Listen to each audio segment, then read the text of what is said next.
खुशामदीद नाज़रीन।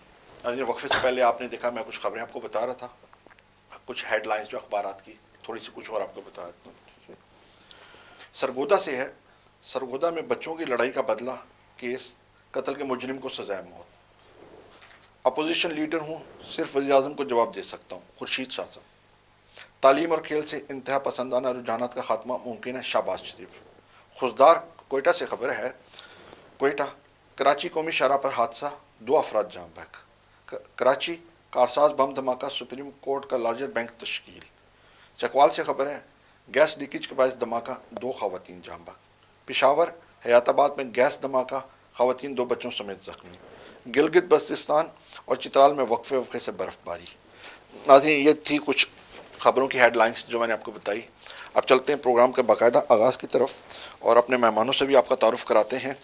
नाज़रीन, आज हम अपने मेहमानों से जो बात करेंगे, मौजू मैंने रखा है डोमेस्टिक वायलेंस। दो चीज़ों पे आज हम बातचीत करेंगे।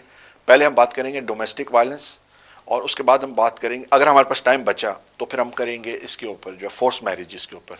देखते हैं कि कितना हमारे पास अगर वक्त होता है तो इन 2 चीज़ों के ऊपर हम बात करेंगे।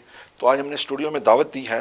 मेरी पहली मेहमान है राज़िया, ये पहली दफ़ा आ रही हैं हमारे प्रोग्राम में और मैं आपको वेलकम करता हूँ हमारे प्रोग्राम में राज़िया। और इनके साथ जो है एक जानी पहचानी शख्सियत हैं सियासी हवाले से, लेकिन ये रफ़ाई काम भी बहुत ज़्यादा करते हैं, रोमी मलिक साहब। वेलकम रोमी मलिक साहब हमारे प्रोग्राम में। और उसके आगे जो है हमारे साथ जो है इश्मा मोइन हैं, ये पहली दफ़ा ये भी हमारे प्रोग्राम में आ रही हैं और ये भी जो है सोशल वर्कर हैं, कम्युनिटी के हवाले से जो है ये काफ़ी लोगों की खिदमत करती हैं। Welcome to the show. Welcome जी, आप लोग कैसे हैं जनाब? अल्हम्दुलिल्लाह सब ठीक ठाक। सुबह नाश्ता वाश्ता करके आए हैं या? मैंने तो सुना था यहाँ पे आप करवाएंगे। अच्छा, यहाँ करवाएंगे? नहीं जनाब, यहाँ भी करवा देते हैं। हाँ, मैंने कहा पहले ज़रा देख लें आप लोगों के मूड कैसे हैं। जी अच्छा राज़िया, चलते हैं हम अपना प्रोग्राम को आगे बढ़ाते हैं जी। और जैसे आज का मैंने टॉपिक रखा है डोमेस्टिक वायलेंस के ऊपर जो है कुछ थोड़ी सी आप रोशनी डालेंगे कि डोमेस्टिक वायलेंस जो है ये क्या होता है? डोमेस्टिक वायलेंस जैसे नाम से ही कि घरों के लड़ाई झगड़े जैसे होते हैं। जी जी। मतलब यूके में जो है, चूँकि यहाँ पर प्रोटेक्टेड सिस्टम जो सो कॉल्ड हम कहते हैं जी, पुलिस और सोशल वर्कर, तो माइट भी ये गोरों के कल्चर के लिए प्रोटेक्टेड ज़रूर हो। Being a social worker, community worker, काफ़ी मेरा एक्सपीरियंस है डोमेस्टिक वायलेंस में। मैं एनजीओ भी रन करती हूँ। काफ़ी अवार्ड मैंने हासिल किए माशाल्लाह यूके से ही। माशाल्लाह। तो यहाँ पर ये है कि जब हमारी पाकिस्तानी कम्युनिटी स्पेशली मैं कहूँगी या एशियन कम्युनिटी में अगर हम पुलिस और सोशल वर्कर को इन्वॉल्व करते हैं तो वो उस मैटर का जो एंड होता है वो डिवोर्स होता है। अच्छा। हमारे जो एशियन मैन है they are very egoistic, they don't like to involve any other organisations. जी। तो हम लोग आप एशियन मैन के पीछे क्यों पड़ गई हैं? जो एशियन तो मैं भी हूँ, वो रूमी साहब भी बैठे हुए हैं। मैन तो सारी मैन तो मैन ही होते हैं। मैंने आपसे कहा कि जहाँ किसी ऑर्गेनाइजेशन को इन्वॉल्व ये गुनाह सारा एशियन के सर पे बेचारा, वो पाकिस्तानी मजलूम जो है वो या इंडियन होगा या बंगाली होगा, उसके सर क्यों आ जाता है? क्योंकि हमारा कल्चर ऐसा है कि जो मर्द को औरत से पे थोड़ी सुपीरियॉरिटी दी जाती है और अगर वायलेंस हो भी तो वो कभी एक्सेप्ट नहीं करेगा। और अगर घर से वो निकल जाता है, इंजंक्शन अप्लाई कर देती हैं लेडीज, और अगर वापस घरों में आना है तो फिर सोशल वर्कर्स कहती हैं जी 8 महीने का डोमेस्टिक वायलेंस का कोर्स है, ये करोगे then you can go back to your home and अगर आप रिकंसाइल करना चाहते हैं तो एशियन मर्द वो कभी कोर्स नहीं करते। वो कहते हैं हम क्यों ये कोर्स करें जी, हमने जो पढ़ने में कोई बुराई है नहीं, वो इस चीज को अपनी इंसल्ट फील करते हैं। दूसरे कल्चर चले मैं आगे अभी चलता हूँ। रूमी साहब आप भी कुछ थोड़ी सी रोशनी डाले कि ये जो है डोमेस्टिक वायलेंस जो है, उर्दू में इसको कहते हैं जो है आप समझे घरेलू तनाज़ात जो है, इस पे थोड़ी सी आप रोशनी डालें। मेरा ख्याल है कि डोमेस्टिक वायलेंस जो है ना पाकिस्तान की हद तक तो मैं कुछ समझता हूँ कि मर्द हजरात कोई करते होंगे इस तरह का, लेकिन इस मुल्क में मेरा नहीं ख्याल कि इतनी किसी में कोई जरूरत है आदमी की या औरत की कि डोमेस्टिक वायलेंस होते हैं, लेकिन इक्वल है जी। ये जितने भी रिपोर्ट हुए हैं मेरा ख्याल है इस साल अब डोमेस्टिक वायलेंस जो है ये सिर्फ यही नहीं है कि बाजी मार पीट ये वो फलान। असल में ये सबसे ज़्यादा मेरे नज़दीक जो ये जो मेंटली टॉर्चर करते हैं ना एक दूसरे को, वो डोमेस्टिक वायलेंस है। और इसका आपने किसी को मारा, वो निशान पड़ गया, वो तो पता चल जाता है, लेकिन जो मेंटली टॉर्चर घरों में होते हैं ना जी। लोग या बीवी या बच्चे, जी जी तो जी उससे ज़्यादा बहुत ज़्यादा ज़िंदगी पे असर पड़ता जी। है। और ये इस साल जो रिपोर्ट है इनकी, ये 31% बढ़ गया है 2015 पिछले साल के मुकाबले में। जी जी जी और जो पुलिस को कॉल आई हुए हैं इस दफ़ा जी। वो तकरीबन 900,000 थी, ओहो और उसमें तकरीबन 375,000 इन्होंने केस रजिस्टर्ड किए हैं, और जी। इस पर पुलिस जो है पूरी इन्वेस्टिगेशंस करती हैं। जी लेकिन मेरे ख्याल के मुताबिक कुछ बहुत ज़्यादा जो है ना फॉल्स होते हैं इसमें जो है, जी बिकॉज ये सबसे ज़्यादा यहाँ पे डोमेस्टिक वायलेंस इस मुल्क में क्यों है, क्योंकि सब वजह वैसे सिर्फ ये तो ग्लोबली है, पूरी दुनिया में होता है जी। नहीं, ज़्यादा जहाँ जहाँ पे भी सोशल सिक्योरिटी का निज़ाम चल रहा है ना, वहाँ पे डोमेस्टिक वायलेंस अच्छा वहाँ ज्यादा होता है। मैं बिल्कुल चलता हूँ होता है। आप बिल्कुल हो रहा है। मैं आप सोलिसिटर के पास चले जाएं, कहीं पे भी चले जाएं, तो वहाँ पे आप बातचीत उनसे करें। जी जी आप यकीन करें, मैं अभी थोड़ी देर पहले, कोई तकरीबन 2-3 महीने पहले मुझे केस का पता है, जी तो कुछ भी नहीं बात हुई। जी वो लड़का पाकिस्तान से आया है, जी जी। उन्होंने थक करके उसे डिपोर्ट करवा दिया, कि सिर्फ वो चाहते थे कि ये डिपोर्ट हो जाए। थोड़ी सी मेरा ख्याल है बातचीत हुई है उनकी, उन्होंने थक करके। तो ये चीज़ें जो है, मेरा ख्याल है कि कुछ हैं यहाँ पे, बहुत ज़्यादा तो नहीं, लेकिन इससे ज़्यादा जो असर पड़ता है वो डोमेस्टिक वायलेंस का वो बच्चों पे पड़ता है। बच्चों पे मैं चलता हूँ क्यों? आगे, कंटिन्यू चल रखेंगे आपके साथ जो है। आप इश्मा, वेलकम, आप भी पहली दफ़ा हमारे प्रोग्राम में आई हैं जी। और नाश्ता वाश्ता करके आई हैं सुबह? नहीं अच्छा नाश्ता नहीं, नाश्ता नहीं करा। यहाँ तो आने के लिए, बोलने के लिए तो मेरा ख्याल है सैटरडे कि को नहीं, बोलने के लिए अल्हम्दुलिल्लाह। अच्छा बोलने के लिए ठीक नहीं, है। वो थोड़ा मैं कहते हैं ना वो जैसे एनर्जी थोड़ी सी वो चाहिए होती है। अच्छा चले, आपने नाश्ता नहीं है, कोई नहीं, मुझे उम्मीद है कि आप बोलेंगे अच्छा। और आप कुछ रोशनी डालेंगी कि डोमेस्टिक वायलेंस आपके नज़दीक जो है ये दोनों मेहमानों ने तो अस्सलाम अपने वालेकुम बताया। जी। वालेकुम। डोमेस्टिक वायलेंस जो है ना, हम लोग समझते हैं हमारी सोसाइटी में, चाहे कोई भी कम्युनिटी है, एशियन कम्युनिटी है या कोई, सिर्फ फिजिकल को डोमेस्टिक वायलेंस लोग ज़्यादा समझते हैं कि अगर फिजिकल अब्यूज़ है तो वो डोमेस्टिक वायलेंस है। जी। बेसिकली डोमेस्टिक वायलेंस जो वो है, साइकोलॉजिकल भी है, इमोशनल भी है, लाइक सेक्सुअल भी होता है, जी। फाइनेंशियल भी होता है। जी डोमेस्टिक वायलेंस सिर्फ एक फिजिकल नहीं है कि किसी औरत को अगर किसी ने हाथ लगाया है या मारा है या कोई भी ऐसी चीज़ हुई है तो वो डोमेस्टिक वायलेंस हो गया। और डोमेस्टिक वायलेंस दोनों सेक्सेस में होता है। जी जी। सिर्फ ये नहीं है कि औरतें ही अब्यूज़ होती हैं, जी। मर्द भी होते हैं बहुत सारे देखिए केसेस कितनी में। अच्छी आपने बात की है कि आप बहुत सारे balance केसेस कर में ये रही हैं। बैलेंस है।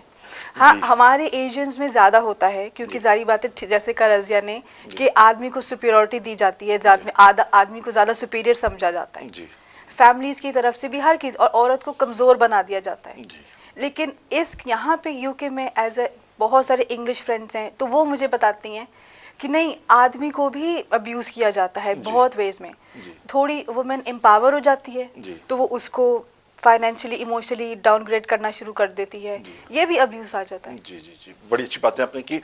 नाज़रीन, तीनों मेहमानों की आपने इनिशियल जो अभी हमने स्टार्ट ही लिया आपने सुनी है कि मर्दों को भी अब्यूज़ किया जाता है। तो मैं कुछ अर्सा पहले मैं जो है वो सोशल मीडिया पे जो है अपना जो है मौलाना तारिक जमील साहब की मैं एक तकरीर सुन रहा था, उसमें उन्होंने एक बड़ी अच्छी बात की और बड़ी अच्छी लगी जिसको मैं आपके साथ शेयर करना चाहता हूँ।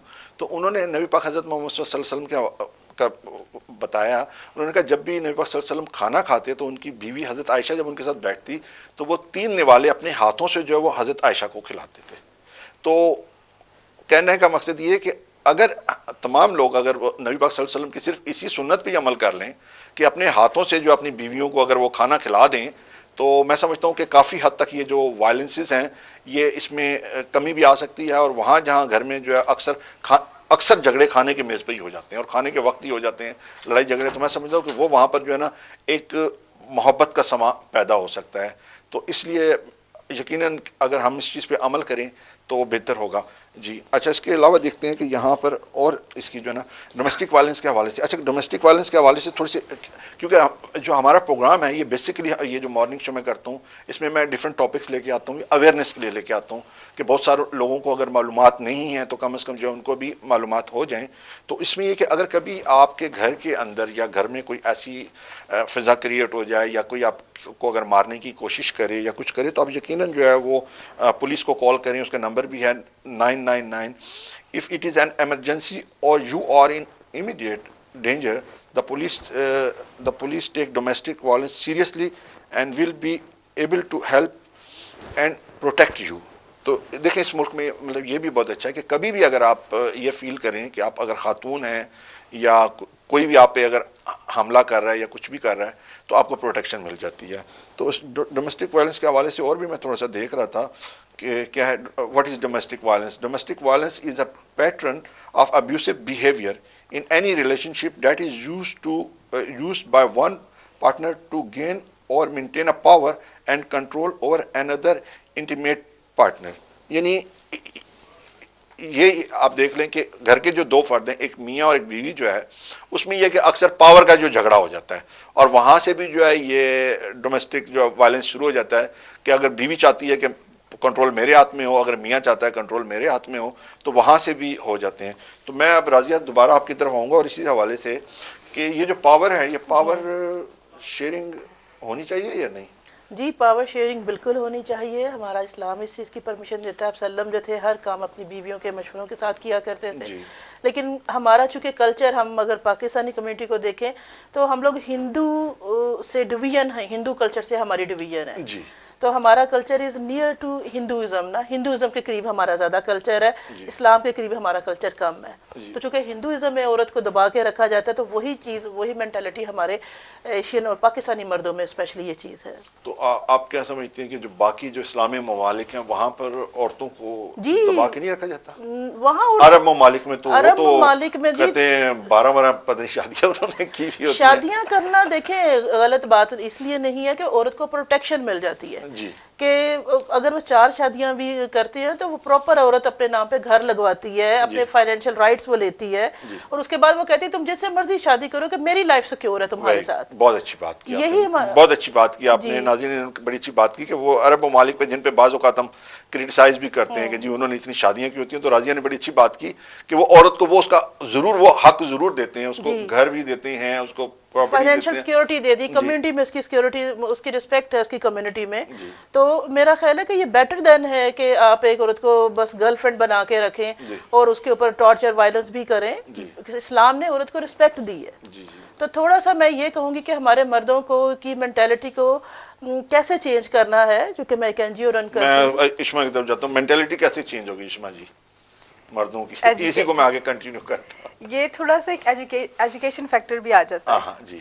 बहुत सारे जो मर्द हजरात होते हैं समटाइम्स अब लाइक एक लेवल तक जाके एजुकेशन डरिएगा मत, घर जाके नहीं माशाल्लाह मेरी फैमिली लाइफ अल्हम्दुलिल्लाह। मोइन साहब आपके हस्बैंड जो है माशाल्लाह। नहीं माशाल्लाह नहीं वैसे कहूंगी कि जी खुल के बोलें आज। नहीं कुछ नहीं कहेंगे। नहीं मर्दों की मेंटालिटी ऐसी होती है लाइक मर्दों ने एक हद तक काम लाइक एजुकेशन ली, फिर काम पे चले गए, काम पे सुबह से शाम वापस आए, वो एक फ्रस्ट्रेशन भी होता है और समटाइम्स हम औरतें ज़्यादा एम्पावर कर देती हैं अपने आप को उनके ऊपर। ये भी मैं ये मत सोचिएगा मैं सिर्फ आदमियों की ही साइड ले रही हूँ, मैं बैलेंस कर रही हूँ, क्योंकि समटाइम हम औरतें ना अपने आप को बीवी से ज़्यादा माँ बना देते हैं। ठीक है, ये बहुत सारी औरतें भी मेरे साथ अग्री करेंगी, बहुत सारे आदमी भी अग्री करेंगे, क्योंकि हम लोग बीवी से ज़्यादा माँ बन जाते हैं कभी कभार। जी जी जी। और वो जब हम बीवी की लाइन क्रॉस करके माँ बनते हैं ना, तो एक आदमी के भी एक मेंटल लेवल होता है कि वो जहाँ तक हमें सुन सकता है, उसके बाद से झगड़े शुरू हो जाते हैं, मिसअंडरस्टैंडिंग शुरू होती हैं। एक ये साइकोलॉजिकल इफेक्ट है। जी जी। तो मैं बोलूँगी हम दोनों को इक्वल रहना चाहिए। मेरे ख्याल हम एक वक्फे की तरफ जा रहे हैं नाज़रीन, हम एक मुख्तसर से वक्फे की तरफ जा रहे हैं और वक्फे से वापस आके जो है प्रोग्राम का सिलसिला जारी रखेंगे। वक्फे से पहले मैं आपको नाज़रीन थोड़ा सा बता दूं कि इश्मा ने बड़ी अच्छी बातें की हैं कि जो है वो जैसी शादी होती है तो वो पहले बीवी तो आती है, लेकिन बीवी माँ बन जाती है, तो वो जो है माँ नहीं बनना चाहिए उसको, बल्कि बीवी ही रहना चाहिए, क्योंकि जब वो माँ बनने की कोशिश करती है तो वहाँ ऑलरेडी सास साहबा मौजूद होती हैं, तो उधर वो जंग शुरू हो जाती है। वो क्योंकि एक घर में एक ही माँ रह सकती है, दो तो नहीं रह सकती। एक बीवी है, बीवी अपनी जगह पे मुकाम पे रहे, उसकी वहाँ इज्जत है, माँ का अदब करे, एहतराम करे, उनकी वहाँ पर जो है मैं समझता हूँ कि घर के और फैमिली के अंदर जो एक अच्छा जो सिस्टम चलेगा। हम जा रहे हैं मुख्तसर से वक्फे की तरफ और वक्फे से वापस आके प्रोग्राम का सिलसिला जारी रखेंगे। आप हमारे साथ रहिएगा।